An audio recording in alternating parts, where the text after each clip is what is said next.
everyone, this is Scrap Computer here with what I feel personally being one of the most important guides I'm ever going to make. This video is going to be covering zones of control. Let's jump right in. First up, what is zone control? A zone is very basically put control of space around champions, minions, turrets, and even pets Xyrus plants. Each entity that can be interacted with in this game has a so-called zone of control. There are multiple ways to control and manipulate zones to your advantage, and this guide will cover this in spades. By the end of this guide, I'm hoping you'll all become a lot more aware of zones around you and start actually using them to your advantage. So essentially, this is a zone you must be acutely aware of as any champion to understand how much of the lane you control. This is even more important versus ranged auto-attack pokers if you're against them.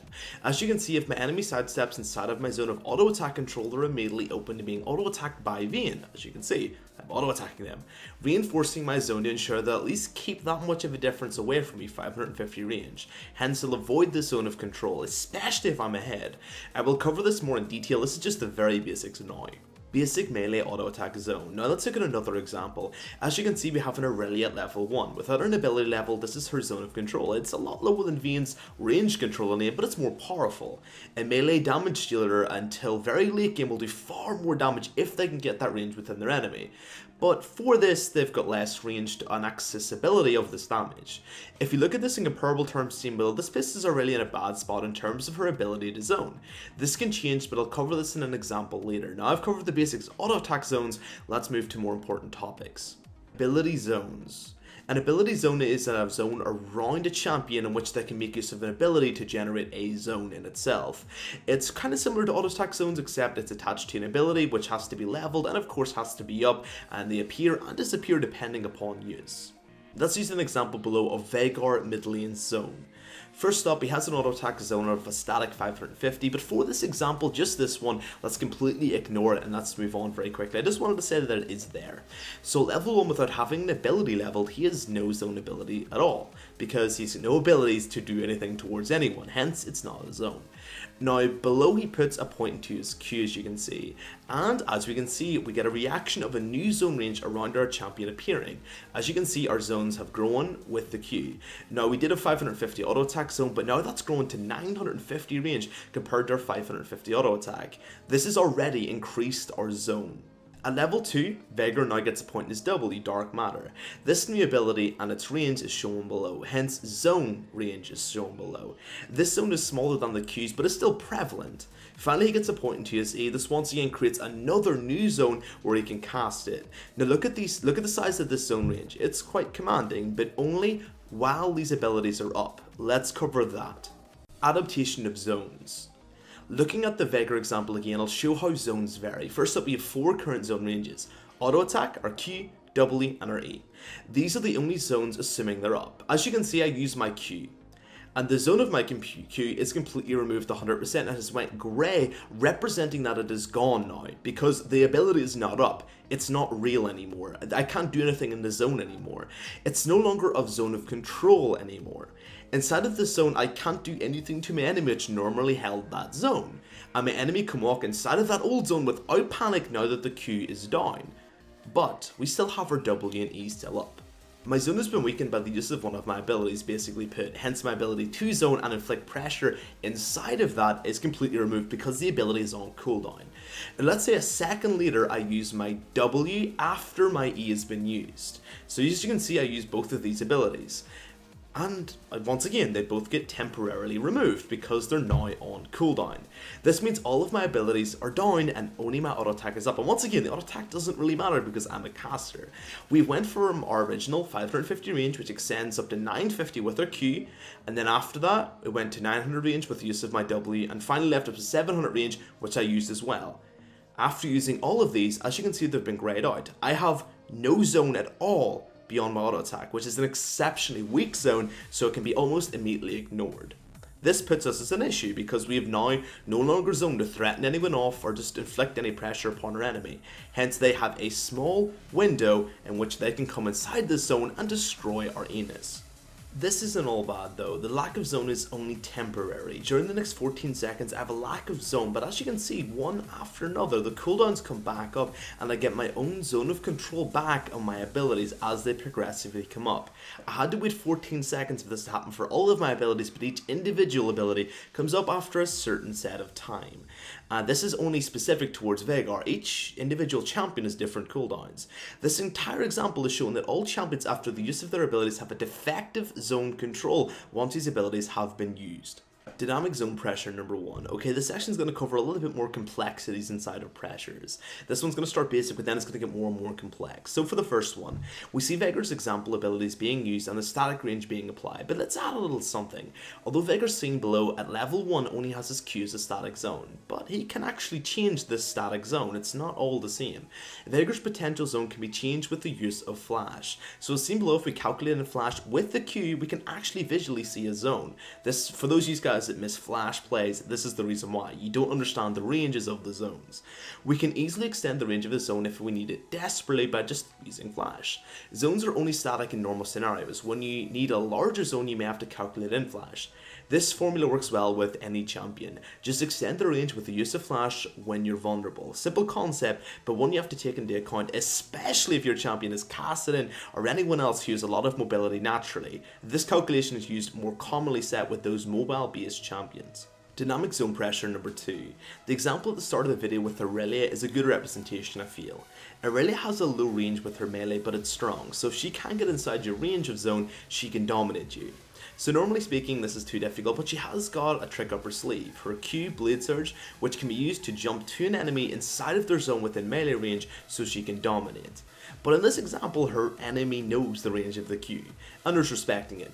Aurelia, as seen below, has another trick though. She knows if she uses her Q in a minion and kills it, she'll get a reset. So her enemy's respecting that Q zone and trying to avoid melee range going into her. But what Aurelia's done is she's Q'd to the minion. As you can see, it temporarily goes grey because the ability's been used.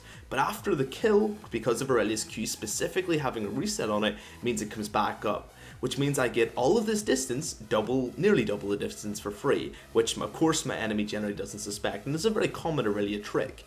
More importantly, means I have an extended dash with my Q still remaining. I jump in, use the Q again to get to my enemy, and this of course extends the range of my zone heavily. Similar to the Veigar aspect when I use flash, but kind of more complex with the Q use. There is ways to get past the zone of control, and there is ways to trick an enemy into coming inside of your zone. Dynamic zone pressure number 3. Let's look at a slightly more complex zone, Lissandra. So first up, as seen below, she's got a Q, W, and E up. They all provide low zones, except of course that E. But for the most part, you normally can't land your Q or W easily because they're low zones, and with the use of the E, we see what happens. We use the E, and all players know that the E zone is not normal. It's a mobile zone and an extender zone. Basically, look below. If Liss activates E another time, she'll be teleported to where the E currently is. So while this E is traveling, we see the zone around the E. It has actually created its own independent zone by using one ability. This is very weird, and obviously not many champions have this, but it's a good example. This is a dynamic zone which is constantly moving. So hence, if you ever use your E, enemies move out of the way for this reason, because as you can see, it's extended zones around your E. This is not her model. This is getting free independent zone by just using one ability. This is a really effective way to shove enemies off. No one wants to ever go near that E. She can teleport to that E at any time to gain additional range in her abilities. This is a great example of zone ranges and dynamic zone ranges being able to move quite fast. Dynamic zone pressure number 4.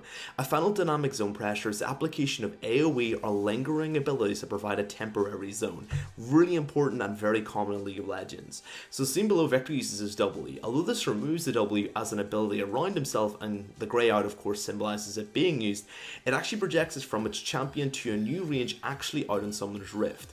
It actually projects another new range which can be seen below.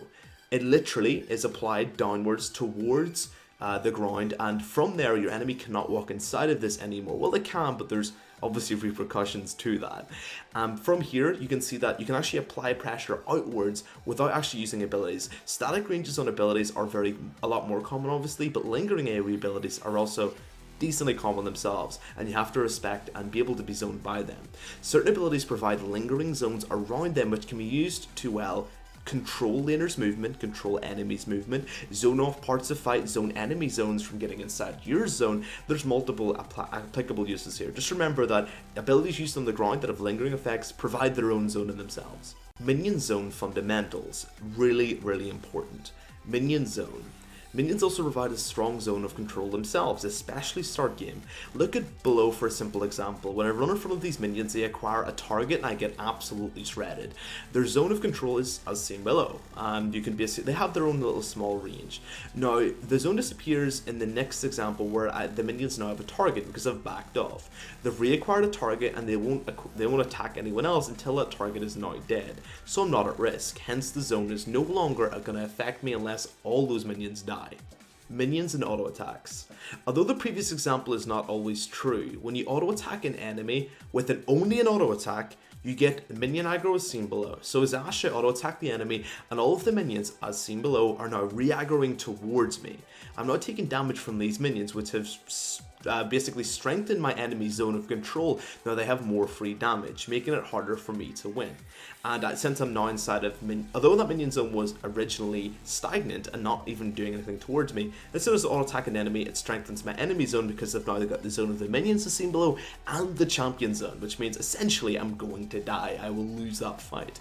This also means if I auto attack an enemy, they'll create a zone around themselves, so I've got to back off of this minion zone, which means they'll re-aggro on my minions, and as seen below, I can walk back inside of that zone, and assuming I auto attack again, I should be safe. This means that auto attack poking early game is pretty risky. You've got to auto attack then back off and de-aggro the minions as soon as possible. Abilities and minion aggro.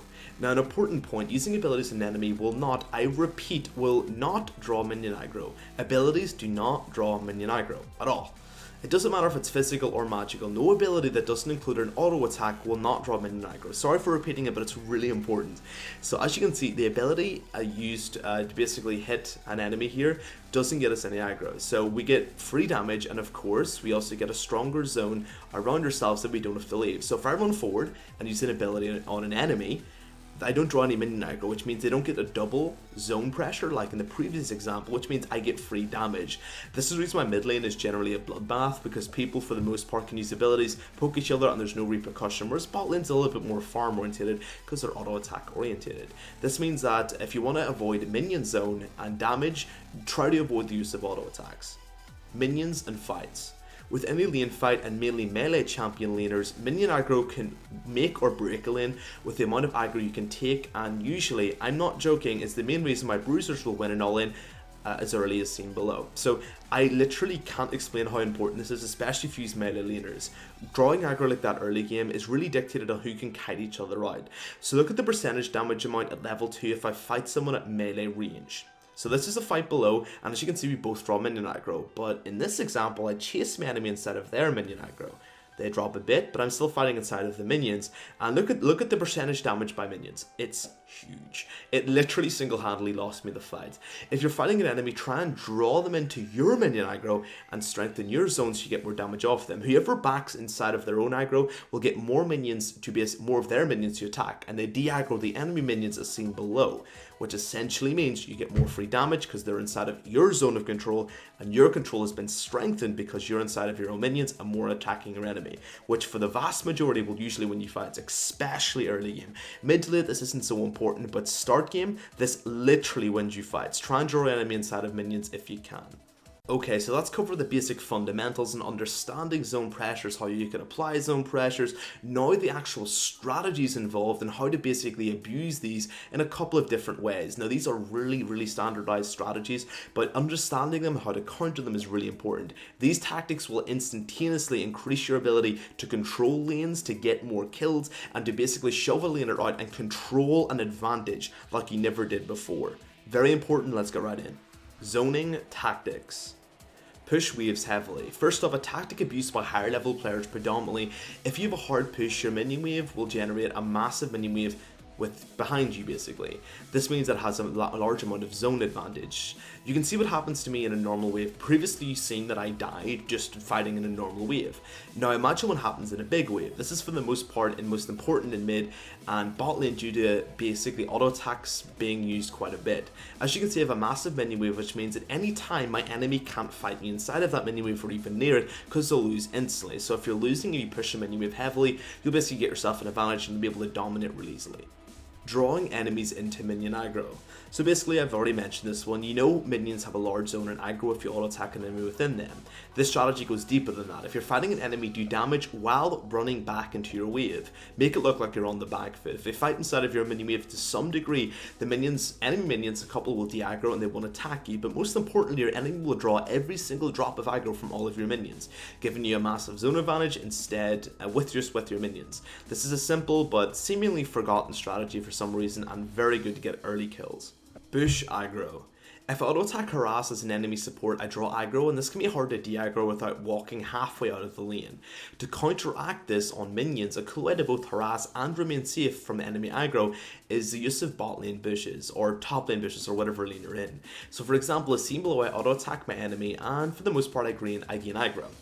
But to counteract this, what I can do is I can auto attack and walk inside of the bushes, and that means the enemy minions won't have vision of me, which means I drop aggro immediately as soon as I jump into the bush, removing me from the vision and dropping the aggro immediately, which means I don't take damage, which means I don't have to back off and nullify the zone quickly. This massively increases the effectiveness of auto attack poking with ranged champions significantly. This works with top lane supports and most importantly AD carries, which for some reason at almost every level of play don't ever use this strategy anymore.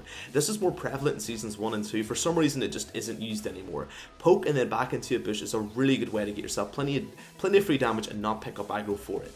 Phantom Zone.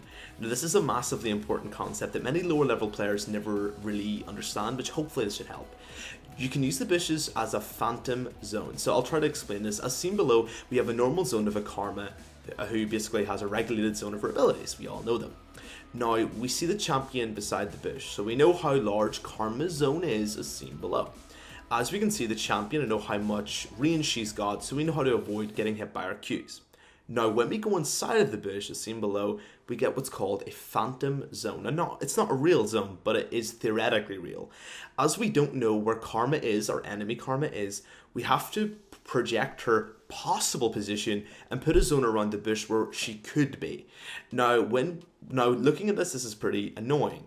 Her zone turns from a normal zone to what it could be, which is a massive zone spamming across the entire lane. She could potentially be at the top of the bush, which means that the topmost range could be possible. She could be at the back of the bush.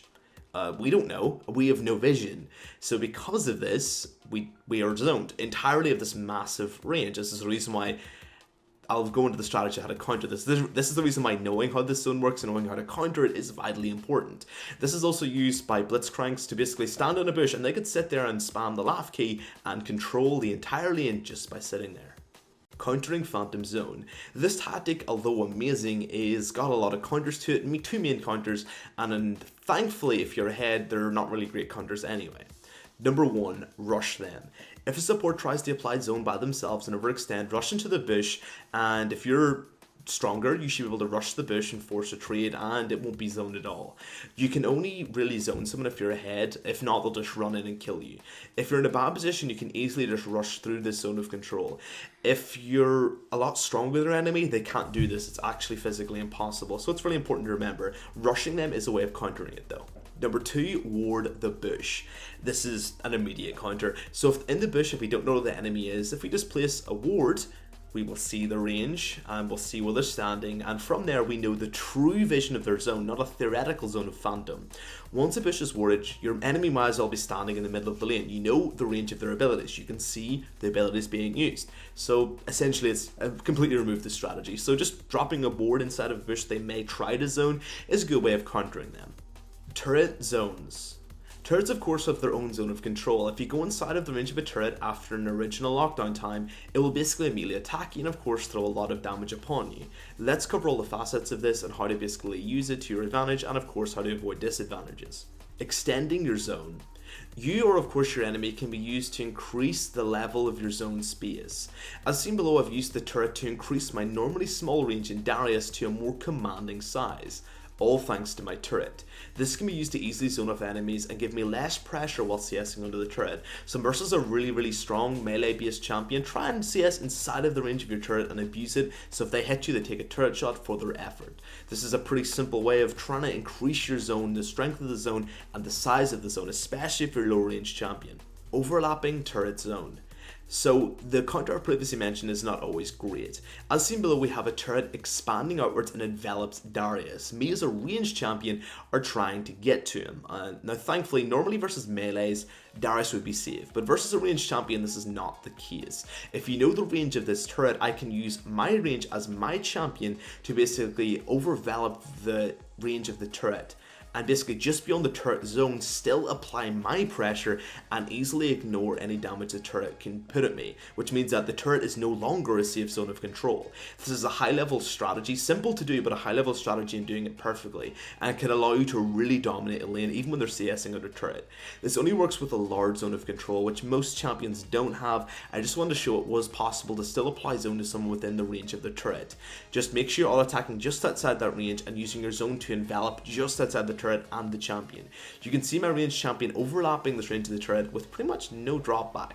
And that's it for the basic aggro zone controls and how to use them, which I've covered in this video. As seen below, there will be a link to my next part, which is Zone Guide Part 2, which will be going over a lot more advanced zone strategies and tactics, which will be really important. This is just the basics, and of course guys, hopefully I'll see you guys in Part 2. Again, I go over really the massive complexities and how to absolutely abuse these to a huge degree. And that's it for the video, guys. If you like it, dislike it, dislike. If you like the content, you can subscribe. And I think it's horrible and I've dropped the ball here and it's low quality, you can unsum up totally fair. If you also think it's really useful, guys, you know anyone that doesn't know anything about zones or maybe could use a little bit of zone control guides, send it their way. I also stream on Twitch TV, guys. The link will be in the low bar. I'd love to see you there. Beyond that, have a great day. Best of luck in the Rift, and I'll see you guys next time.